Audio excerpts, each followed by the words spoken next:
Hey guys, welcome back to the channel and welcome back to Broken Shores, the playthrough. Please take a moment to like, subscribe, ring the bell, write some comments. How did you like the first episode of the playthrough? I know there wasn't a lot of exciting stuff happening, but you got to see the basic sequence of, exploring the ocean and trading.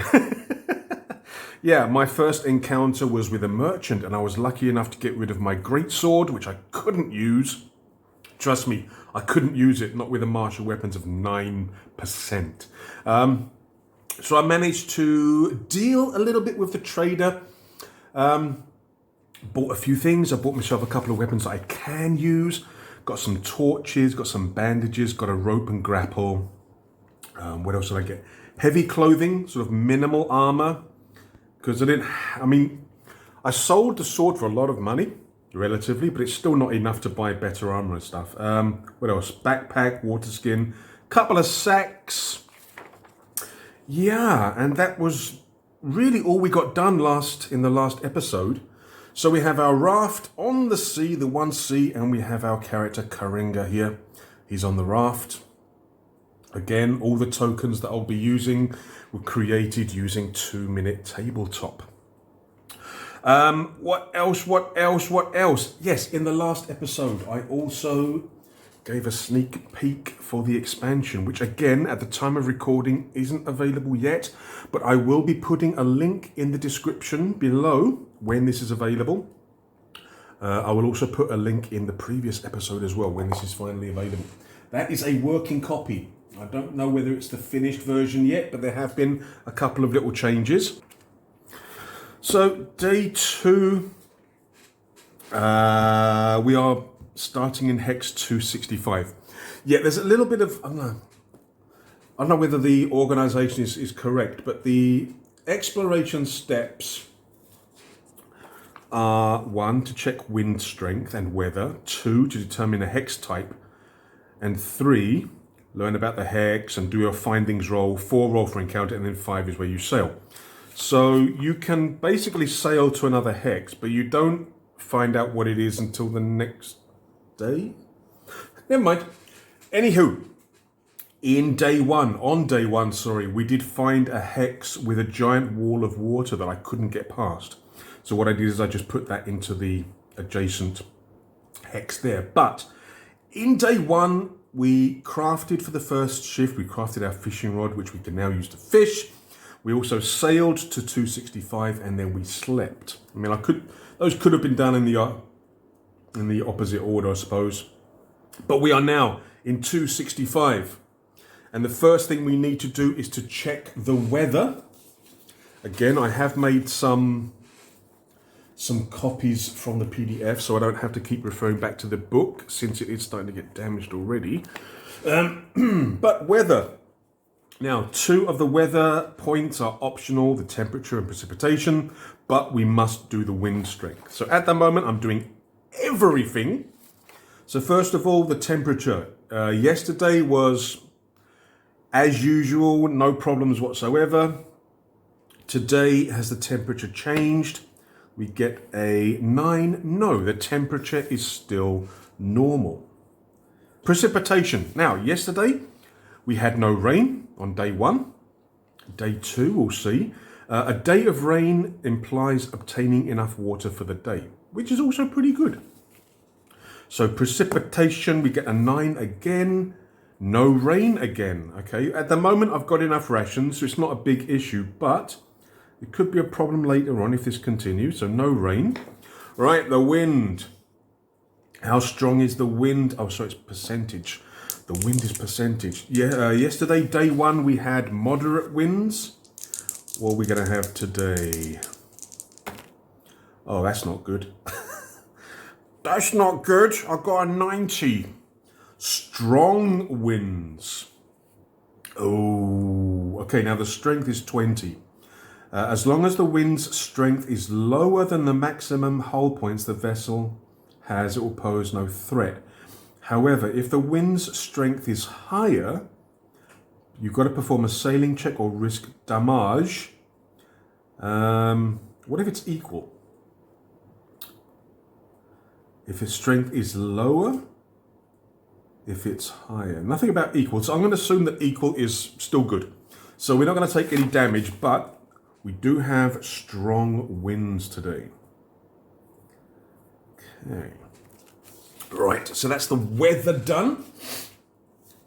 Let's come back to the steps. Right, now we're going to determine the hex type. So, on day one, in the previous episode, we did sail to the next hex, which is going to be 265. But we only check what it is now. We're rolling a d10. On a 1, it's an island. Anything else, it's ocean. We get an 8, so it is still ocean. So we are going to shade it blue. Now I may shade it a little bit lighter, or try to, so that if I need to draw anything on there, it will be a little bit more obvious. Boom, boom. I mean, I could, I suppose, draw anything like the wall of water. I suppose I could write it on in pen, but I'd rather not. Okay, so we're now moving to hex 265, which is ocean again. Right, learn more about the hex by either generating an island or determining what you find in the open sea by rolling on the ocean exploration findings table. So that's the next thing we need to do, is to see what we find in this hex.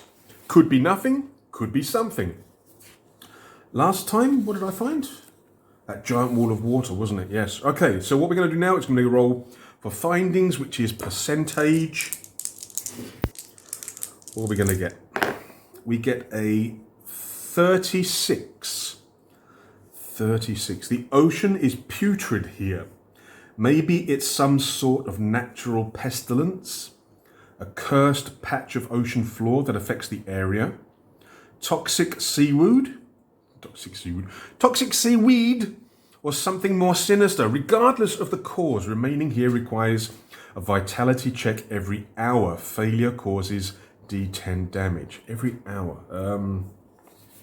Well, I think in that case, my first shift, I'll probably sail, but then do I then do the hex type again immediately, or I don't know how that's really going to work.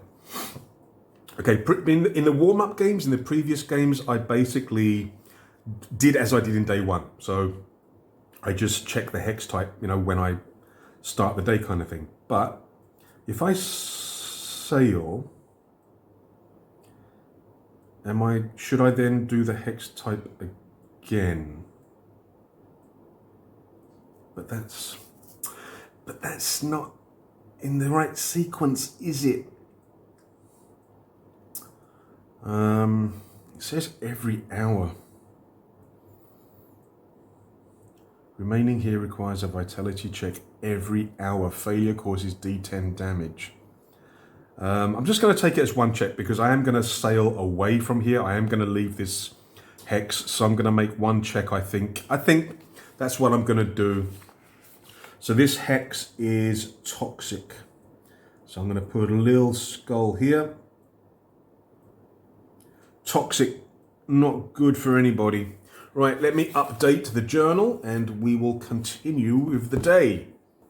Right, so what I'm going to do is I'm going to take the check now. This is also my second day, so I also need to take one ration.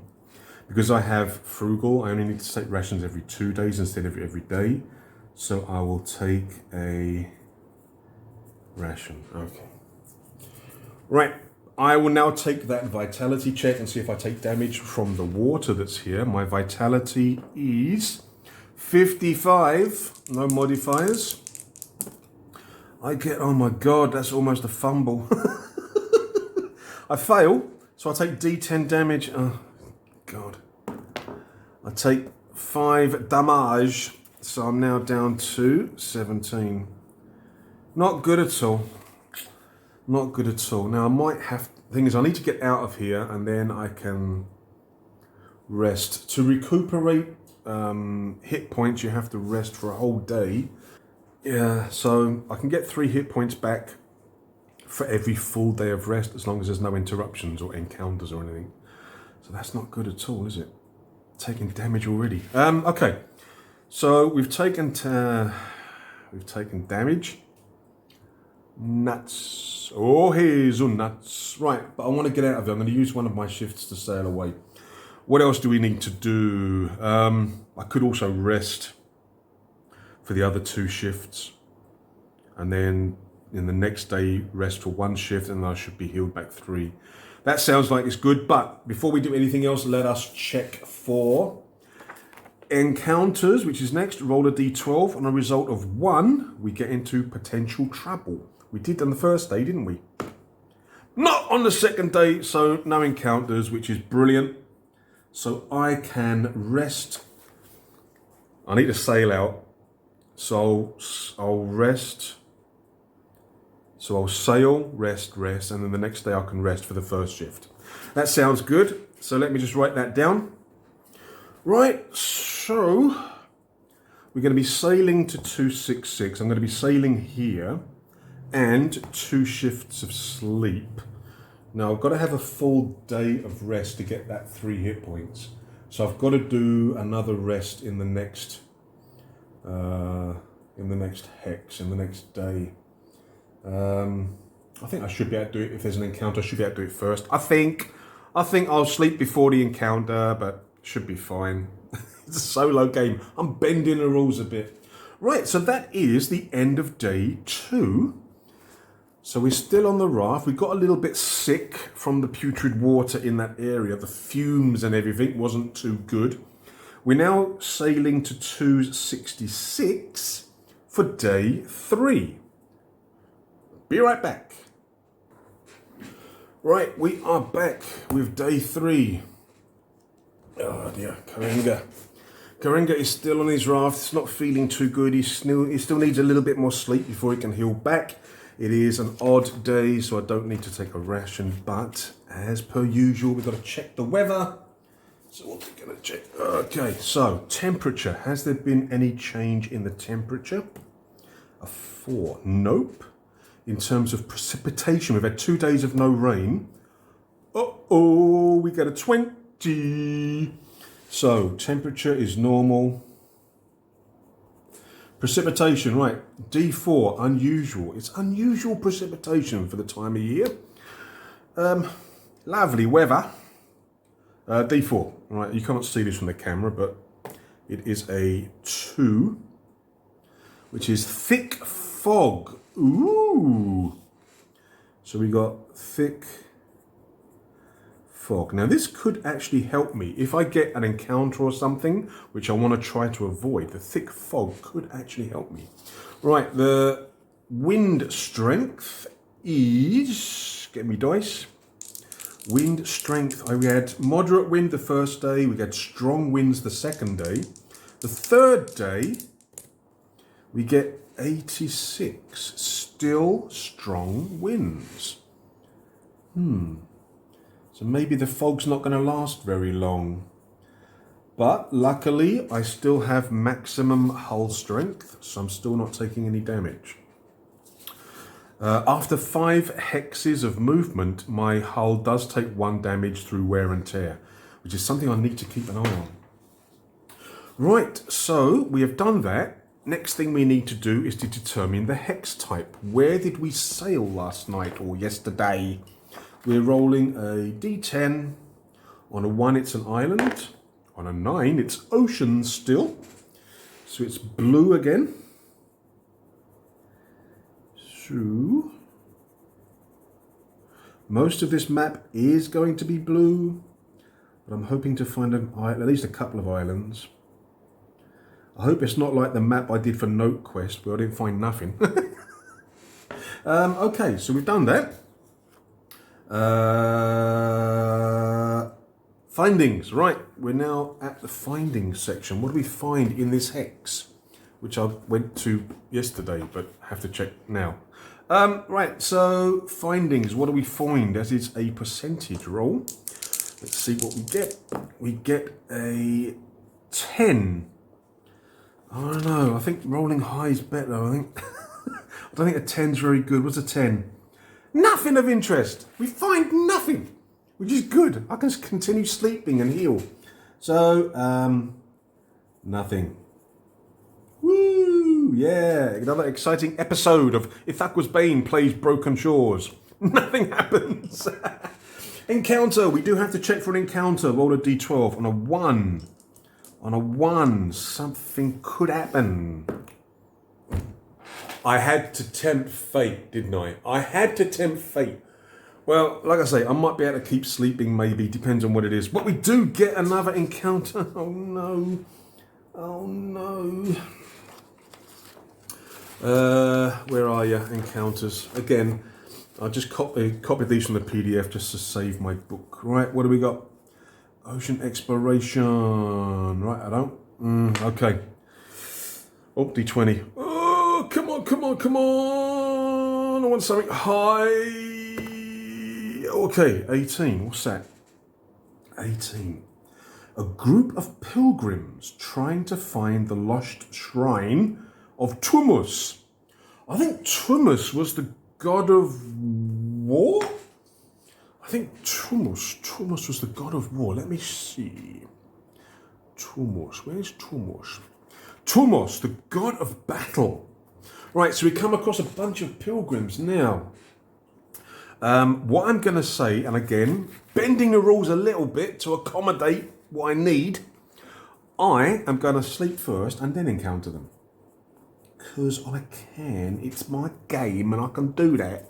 So I've slept for 3 shifts, which is a day. I can get back 3 hit points, which brings me back to 20. Not full health, but better than nothing. Right. So we're back to 20 health, and we've come across a bunch of pilgrims. Let's have a look. We can find out how big the vessel is. We're going to find out what they're like. Just give me 1 second to write down the details. Right, this group of pilgrims, just out of interest, we'll find out what's the size of their vessel. Give me an idea as to how many there are. Oh my word, they're on a hulk. They're on a huge vessel. Wow, okay. No cargo. Crew. I could check for crew. Let's have a look. A 1. Fewer than expected for its size. That's the crew. So even though it's a huge ship, there's not a lot of people on board, actually. So, okay, that's pretty cool. So we've got vessel equals hulk. Crew equals less. Okay. Just a little bit of info. I don't know how it's going to be used. But let us find out whether these pilgrims are friendly, whether they're not friendly. Let's have a look, because they're on a big ship. Let's see what happens. Okay, initial encounter reactions. So this is using the GM-less rules. And my phone just beeped for whatever reason. Right, initial encounter reaction. Okay, so how are they? I mean, what's the name of the... Tumus. Is it Tumus? Tumus. God of battle. So it wouldn't be surprising if they're a bit hostile to begin with, but we'll see. Right, D20. What is their initial disposition? We get an 8. Indifferent again. Don't care. They don't care. So they are indifferent. That has no modifiers for the next roll, which is their reaction. Yeah, I wasn't going to give them any modifiers. It's just a bunch of pilgrims. The merchant had a +2 because obviously they wanted to trade and stuff. But we are now going to find out what's their kind of reaction. I hope they don't attack me. I really hope they don't attack me. D10. I shouldn't say anything. Why don't I keep my mouth shut? D10. We get a 10. Immediately friendly. Oh, hells yeah. Pilgrims are very, very friendly. Let's have a look. I don't need to do gender and age because they're all going to be mixed. About motivations. Motivations, descriptors, NPCs doing. Well, they're going to be searching for They're searching for a temple, aren't they? A shrine, the lost shrine of Tumos. Now, I don't know anything that's going to actually help them in terms of getting them to where they want to go, but is there anything I can interact with them for? I've got nothing really to sell. What can I do with them? I mean, they're indifferent, but they're immediately friendly. So what I could do, okay, so as they kind of approach, I maneuver to sort of, not so much to intercept, but to sort of go alongside them. And I greet them, It's like, hi, I see that you have the sign of Tumos. Are you pilgrims by any chance? And they reply, yes, we are. We are glad to see you. Do you know anything? We are searching for a lost shrine to Tumos. We cannot find it, henceforth it's lost. Do you know of any shrine? Have you passed any shrine to the great god Tumos? So, Kerenga, no, unfortunately not. I've recently just managed to get away from a group of bad people. I need help. Have you by any chance seen any islands nearby where I can find water, shelter, and food? So what I'm going to do now, what I'm going to do is maybe try a charm roll to see whether I can get, I don't know, maybe healing or a ration from these people, because they, hit the microphone again. They rolled as being immediately friendly, which is, it's not the best reaction that you can get. So maybe they'll take pity on me. You know, they are pilgrims, even though it's to the Lord of Battle. They're probably all armed and armored up. But they may take pity on me. So what I'm going to do is I'm going to make a charm roll to see if I can get healing or rations. Okay, so what I'm going to do first is I'm going to check the Oracle, because I want to find out if they have some kind of healer or medic on board. Not necessarily magical, but maybe somebody who could use the medicine skill on me. So for that, I'm going to use the Oracle to find out whether they have a medic on board. And I'm thinking it's a group of pilgrims. I mean, it's a huge ship, but there's not a lot of people on there. So would they likely to have a medic? God of Battle.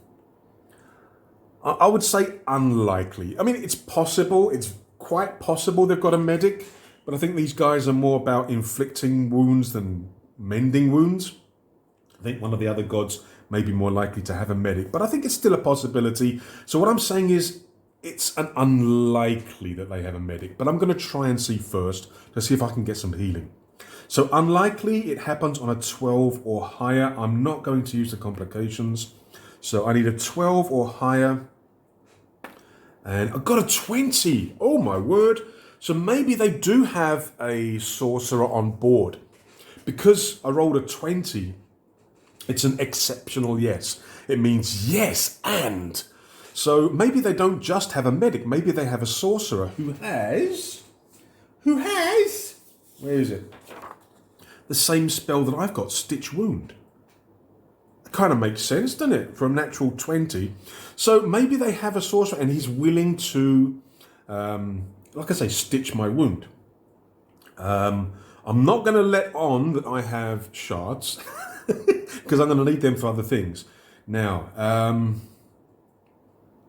with a 20, I think he'd be willing to use a shard on me. I think that's how I'm going to play it. So they help me to lash the raft to the side of their ship. They set their sails down so they're more or less stationary. I come on board, get welcomed on board, and I try to stay very positive, very much sort of, what's the word? Trying to say as many positive things about Tumos, again, I've got to check the name, I'm saying it right, Tumos, as possible. Not necessarily that I am a follower or anything like that, but I respect the god, you know. I'm going to try and keep on their good side. So I find that they have a sorcerer on board, and he's going to try and use his Stitch Wound on me. Now, for stats, I'm going to use the pilgrims.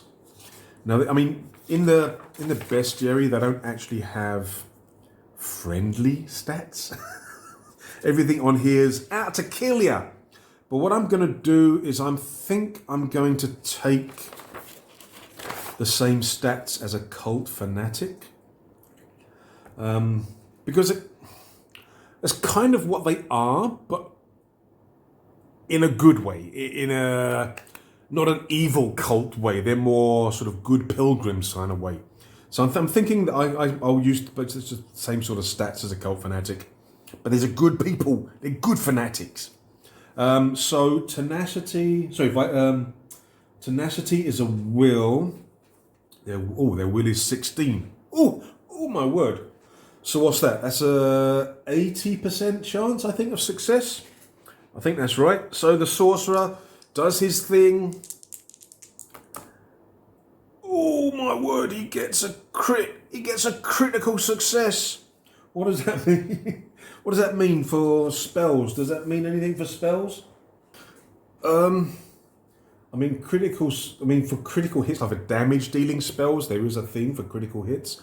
But for something like this, a critical, maybe I get maximum healing. Again, that kind of makes sense, yeah? But he heals the maximum, which is 9. That's great. I only actually need 2, so I'm back to full health. So thank you, great Sir Sorcerer. Thank you so much. Praise be to Tumas, praise be. He obviously finds myself a suitable recipient of your power, and he obviously blesses you for helping me. Thank you so much. Any chance of some food? I'm going to try and use my charm skill to try and get some food. Actually, I didn't do my charm. I didn't do the charm thing for the healing. Okay, maybe the healing was automatic. But for food, I think I'm going to need to make the charm test. I think I forgot to make the charm test for the healing, but never mind. So I'm going to try and make a charm test. Okay, 55. I'm going to try and get a ration out of this.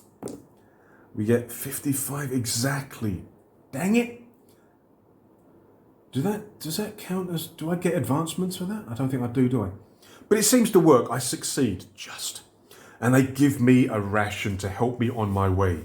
They quickly check the raft to make sure that there's no damage. Yeah, because I forgot to cross one out for yes when I took rations yesterday. So I'm back to 8. They check my raft to make sure there's no damage, nothing else they can help me with, and they bid me fair journeys, safe journeys.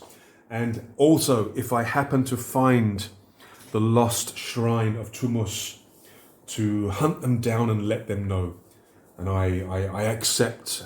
I say thank you so much. I will try to find you and let you know. Well, okay, so that encounter went actually pretty damn good. I'm back to full health. I got an extra ration. And I had some pretty good dice rolling. Now, I'm not going to say anything about my dice rolling. Because the gods are going to turn on me. Now, I did say that I was going to sleep first. Technically, I mean, I suppose I could have done that first, in which case I could have had another shift to do something else because they would have healed me up completely. But never mind, I said I was going to sleep first. So, I have, after that encounter and meeting those pilgrims who were really great and helped me, maybe I should hunt for a god shard of Tumus. I am feeling so good, really good now. I've used my first shift to sleep. I've done the encounters. I've got 2 shifts left. I think I still want to keep traveling, don't I? So I'm gonna. Okay, I've slept, so I don't need to sleep anymore. I think I'm going to. Again, there's no point in crafting. I can't craft anything else. I'll fish, and then I'll sail. So I'm going to try fishing with my new rod, with my new fishing rod. Okay, so I've got to do a survival check. And if I succeed, I get D4 rations of food, not water. Survival. My survival is 55. Right, come on. I'm fishing. Why am I rolling a D20? D10. I'm fishing. No, swine. I saw the first 0 and I thought, oh, it's going to be a crit. No, it's a freaking fumble. Am I going to lose the rod? I think I'm going to lose the rod. You've got to be kidding me. I rolled that and I thought, oh, yes, I could get a skill increase, a possible skill increase. I could get a crit, get maximum amount. And then I rolled that and it's like, no, fumble. Say goodbye to your rod. I think that's how it's going to work. I think I'm going to lose the rod. I hook up onto, I don't know whether it's a big fish or a wreck or something down there in the water, and it just pulls my rod away. I think that's how I'm going to have to read that. Much as I hate it. Lost me rod. Swine! I told you I shouldn't say anything about dice rolls because the gods are going to come back and screw me. So I've lost me rod. Oh no. I didn't even write it down, did I? Oh no, it's on my raft, isn't it? I wrote it down on my raft. Oh no, I've lost me fishing rod. See, this is why I don't get, I mean, I do get happy when I get good dice rolls, but I know it's going to balance out and get bad in the end. And I haven't got any crafting supplies either, have I? Because I used them to make a rod. Oh no. Oh no. Right, so yeah. Great result of the encounter. Great group of guys, the pilgrims. Good bunch of lads and lasses. But my fishing oh, I don't believe that happened. Oh no, but I was thinking, oh, crit, yeah. No, fumble. Nuts. All right. All right. Let's get out of here. Obviously, this. I don't know. Okay, so where we're going to go now? I think I'm going to go to. Let's go to 249. Let's go north a little bit. Sail to 249. Well, okay. Well, I mean. Still no combat, which is a kind of good, and I mean that's a bad thing because I'm not showing you the new combat rules, but it's good for Kerenga. He stays alive for longer. Haven't had a chance to need my sorcery yet, which is good because I can save my shards. But again, you saw how sorcery worked in terms of making the tenacity check and then spending a shard or rolling. I mean, let's go back to that. Let's go back to that for a second. Where is that? Again, I've made a few copies of these just so I don't ruin the book. But let's say, just out of interest's sake, okay? So hypothetically, what if the sorcerer on the ship of pilgrims didn't use a shard and instead had to roll and see what happened? Because it says here, make a tenacity check. If successful, the sorcerer spends their turn preparing. Yeah, spells take 1 turn to prepare and then the next turn they go off. On the next turn, either the spell consumes a shard, which, again, because I rolled such a good dice, I rolled like maximum critical, I'm saying that they did have a shard. If they don't have a shard, they have to roll on the spell effect to see what happens.